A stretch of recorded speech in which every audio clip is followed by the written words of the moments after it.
If this sounds familiar, it means you're struggling with effective management. You keep hiring people or agencies, but you're not seeing results, and you end up cycling through them repeatedly. This is a serious problem because it wastes both time and money. Let me show you how to turn it around.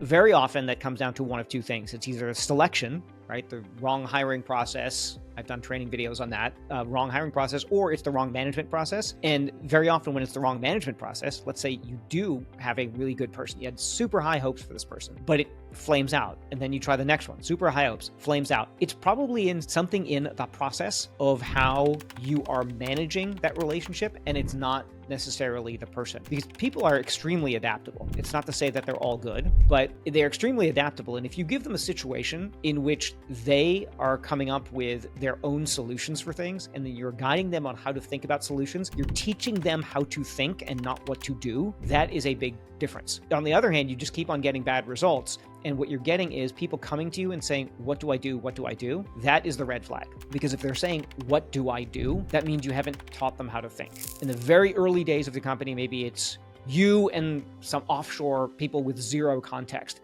Well, maybe you have to say, here's what you do, here's what you do. But very soon, once the company gets to something material, you should have team members who you can actually explain, here's the purpose of what you're doing. Here's what the success looks like. And ask them, how would you get here? And when they say, I'm thinking of doing this, don't say no. Ask them, okay, well, if you did this, what do you think the outcome would be? Help them walk through that. Help them so that they become a better team member. And once they leave, because they all leave at some point, that they're actually better equipped in the world to make good decisions so that they'll have a better career. This is the ultimate win-win. You're not going to have them forever, but if you teach them how to think, you are going to get a much better result. They're not going to come running to you with every single thing. Your day will not be stuffed with answering other people's questions, and that gives you the space to actually think at a higher level. When you start to put in middle management, so it's somebody between you and the staff members actually doing the hands-on work, it does become tricky because you can abdicate instead of delegate and just say, okay, well, that's handled, and then not watch what's happening. And then whoever you've put in that management position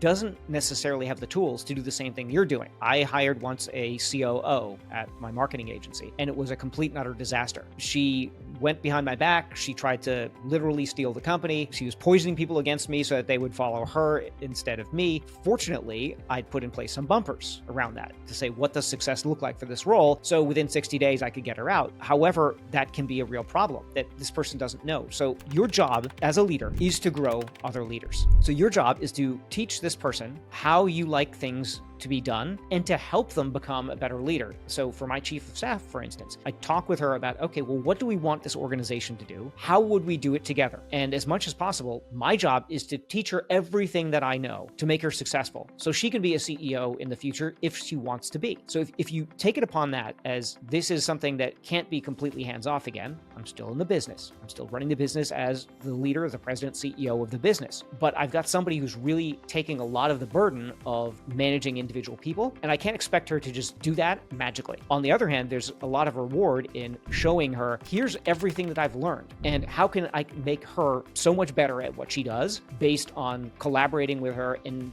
showing her what I've learned over time. So you will have to make an investment. It's not going from you doing everything and then micromanaging and then managing better and then putting a person there and it goes to zero. That's the hope, and that's a dream, but it's not a realistic dream. You still have to talk to everybody. So even though I have a chief of staff, I still do one-on-ones with all my team. Now it's infrequent, but I still do one-on-ones with them because I need to check in and understand, like take a pulse on the organization. But I have this person who for a lot of the daily stuff or the task management, project management, there's someone else in between me and all of that. And so if you take that as, again, the gradations between being a micromanaging solo founder with some, outsourced VAs all the way up onto I'm on the board and I'm an investor, this is starting to go towards that part of the curve where there's a lot less that I have to do on a daily basis. And when you get to that point, the coolest thing is that the amount of creativity it unlocks, because I don't have my calendar filled with other people's work stuff or reviewing work stuff, opens up huge blocks of my calendar. So I can be forward thinking about the organization instead of just tactically,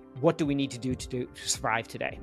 Team management is a critical skill. It's what determines the life or death of your business. Without a strong team, you'll be stuck doing everything yourself. So mastering the skill is critical. Well, fortunately, I've got you covered with an in-depth, step-by-step hiring guide packed with 25 years of hiring experience distilled into just 49 minutes. Click here to ensure you never make a bad hire again.